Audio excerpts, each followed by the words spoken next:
density of our sun, and that black hole spins around once every 11 minutes, as opposed to our Earth, which spins around once every 24 hours, and our sun, which revolves about once a month. So the galactic center black hole, and now science has confirmed that every galaxy most galaxies have a black hole at their center. It's like the engine of the galaxy, which at the physical level is creating the stars and various other celestial matter. And at other dimensional levels is creating life and consciousness. DNA is being affected by the galactic center black hole and our very consciousness. We tend to think that, again, our thoughts are our own, but in fact, there are our thoughts, our individual little radioreceptor brains and minds are picking up a vast field, morphogenic field that is being broadcast by the galactic center black hole and indeed by the universal axis at once to all. This is another view of the Milky Way galaxy. You can see how it's a pancake with a galactic center black hole at the center. Now, the plane of our, if this is galactic center black hole, the plane of our solar system is now passing through this, the plane of the galactic center black hole. It's a 36-year journey. It started in 1980 and will go to 2016. So we're going through the plane of the galactic center black hole right now. And this galactic alignment occurs about once every 12,800 years. And that's another schematic which shows how the plane is going through. It takes about 36 years now. There may be Earth changes during this time. Some of the theories of the Earth changes are interesting. One is a galactic superwave theory, and that is that looking at the galaxy as an enormous volcano, and the galactic center is sort of the center, and galactic bursts occur, which are sent out in a superwave fashion, taking debris and material throughout the galaxy. Another source of possible Earth changes would be celestial bodies entering the solar system, like what occurred in 9500 BC, which is when a portion, fragments of this Vela supernova entered the solar system and apparently collided with Mars, which was then an active, verdant planet with a common human society with our Earth, and destroyed the ecology of Mars, so that now it's a very fragile ecology with an intelligent, the survivors are an intelligent human civilization living under the surface of Mars. And this hit Earth also and destroyed our great maritime civilization, which Plato called Atlantis, which was the last world.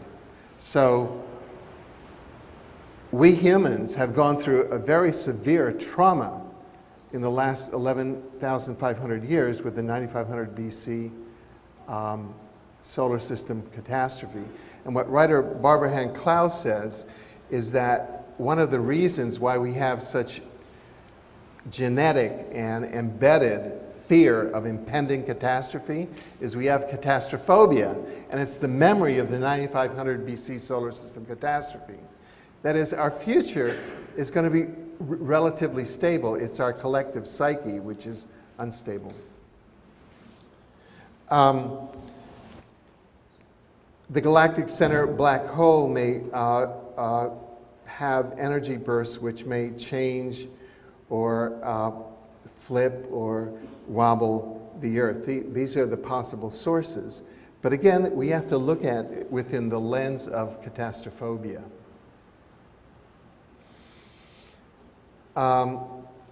One researcher has codified a time acceleration matrix for the galactic alignment, and that is the concept that time is really accelerating. We're in the space-time dimension, and the dimension of time is accelerating. Oh my God, it's Saturday again, you know? How did that happen? And what he says is that we're coming into a period of human enlightenment, the disappearance of national borders, divinely guided anarchy, and the strengthening of the East. So, you know, this is part of the thing that's occurring. We're also going through a photon band, which may be a force to increase our consciousness. And as we just mentioned, the rate of change is accelerating. And that is that there will be 20 times as much change and transformation in the period February to December 2011 as there was during the period 1999 to January 2011. So 20 times as much change in that single year as between 1999, when the internet really started in full swing, to 2011. So we're in this time acceleration matrix. So exopolitics is as a science and as a science of relations between our human civilization and other intelligent civilizations in the universe, provides a framework of interface by which our civilization can begin to, on the societal basis, can begin to interface with other extraterrestrial and interdimensional civilizations. And